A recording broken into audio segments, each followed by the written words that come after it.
Alan's Big Scary Teeth by Jarvis.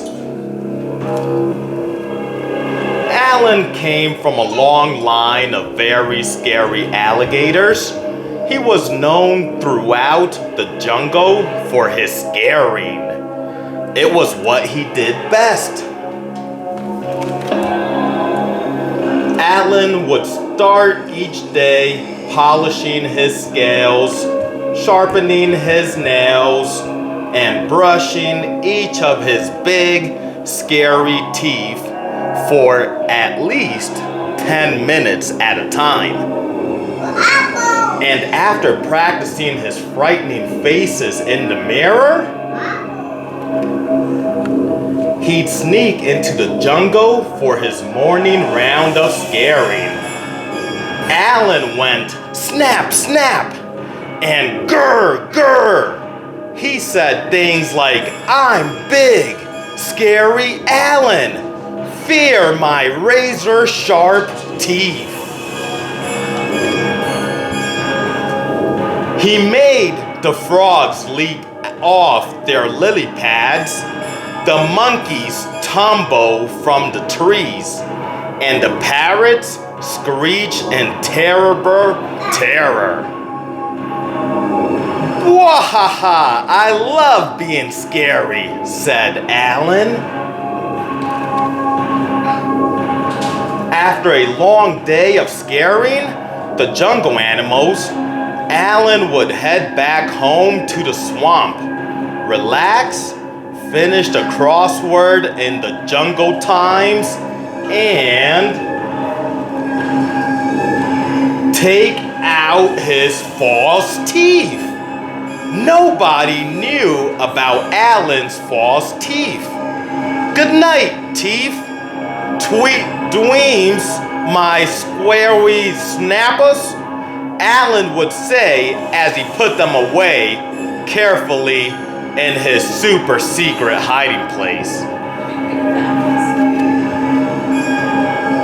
One morning, Barry the beaver was up early collecting wood and came across a dozing Alan. Terrified that Alan might wake up and gobble him whole, he quickly dived behind a bush.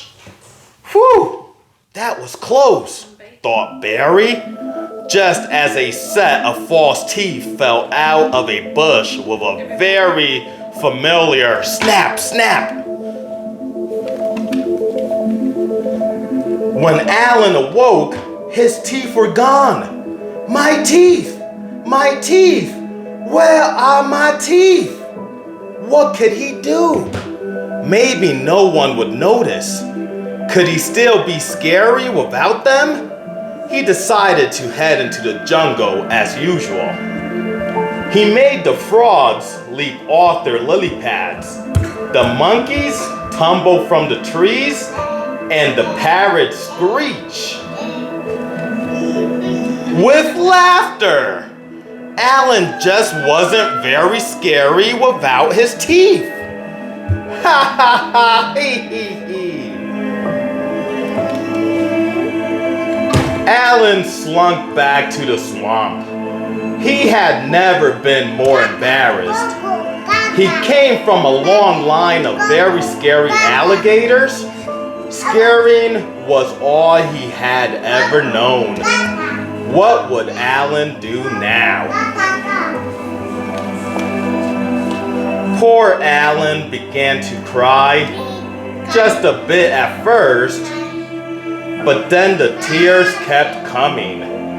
He howled and yowled more than all the jungle babies put together, and he could not stop crying until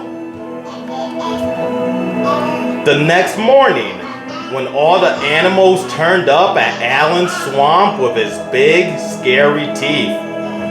"We'll give you back your teeth," said Frog. "Really?" said Alan. "On one condition," said Parrot. "You have to stop scaring us." "But what will I do?"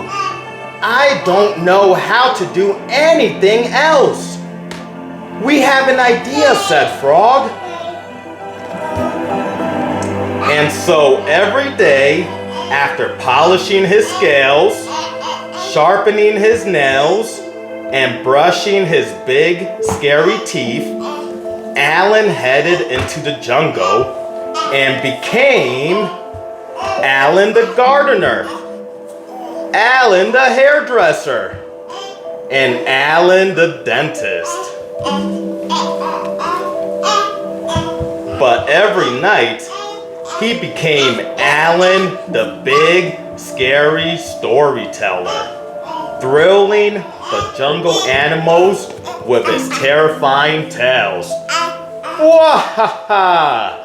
I love being scary, said Alan. And sometimes he even let Barry borrow his teeth. Grrr. The end.